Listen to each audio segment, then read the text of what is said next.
আসসালামু আলাইকুম, কেমন আছেন সবাই? আশা করছি যে যেখানে আছেন অনেক ভালো আছেন।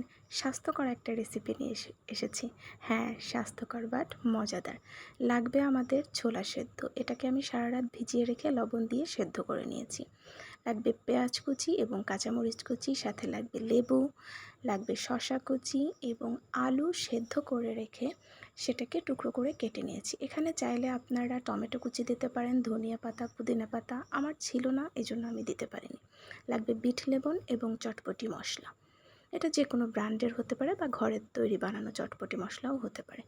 এবার নিয়েছি টক দই, যেটাকে আমরা ভালো মতন ফেটিয়ে নিয়েছি যাতে কোনো লাম্পস না থাকে। সাথে লাগবে মিষ্টি চানাচুর। এখানে আপনারা চানাচুরের বদলে ফুচকা কিংবা নিমকিও ব্যবহার করতে পারেন। আর লাগবে তেঁতুল। তেঁতুলটাকে আমি পানিতে ভিজিয়ে এটাকে ভালো মতন কষলিয়ে এটার থেকে রস বের করে নিচ্ছি। যে খোসাগুলো বের হবে সেগুলোকে আমরা হাত দিয়ে সুন্দর করে ফেলে দেব। এর সাথে আমি দিয়ে দিচ্ছি 1.5 চা চামচ মতন চিনি। এখানে আপনারা আপনাদের স্বাদ মতন চিনিটা ব্যবহার করতে পারেন। আমি একটু টক চেয়েছি, তাই চিনির পরিমাণ কম। একটু সামান্য পরিমাণে লবণ দিয়ে নিলাম এবং 1/2 চা চামচ দিলাম জিরার গুঁড়া। ভাজা জিরার গুঁড়োটা ব্যবহার করবেন এবং এটাকে ভালো মতন মিশিয়ে রাখবো। আসলে সব কিছু রেডি করে রাখলে খাবারটা রেডি করতে বেশি সময় লাগে না। এবার পালা হচ্ছে সব কিছুকে একত্রে মিশিয়ে নেওয়া।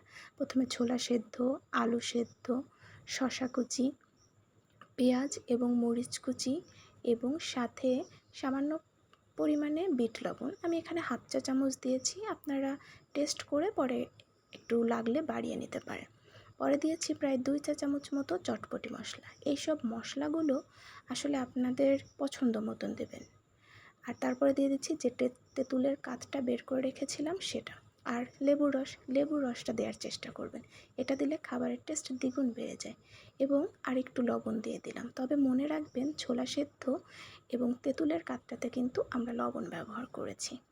তারপর একত্রে সব কিছু সুন্দর করে মিশিয়ে নিলাম। এবার এটাকে পরিবেশনের পালা। ওই যে টক দইটাকে ফেটিয়ে রেখেছিলাম সেটাকে উপর দিয়ে গার্নিশ করে দিলাম।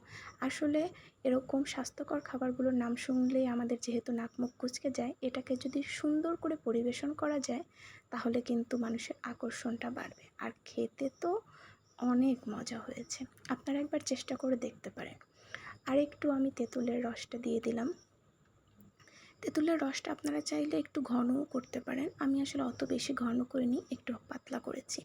এর উপর দিয়ে দিলাম হচ্ছে আপনার সেই মিষ্টি চানাচুরটা।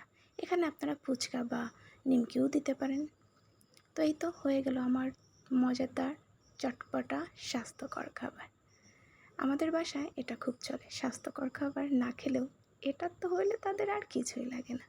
তো জানাবেন আপনাদের কেমন লাগলো। আল্লাহ হাফেজ।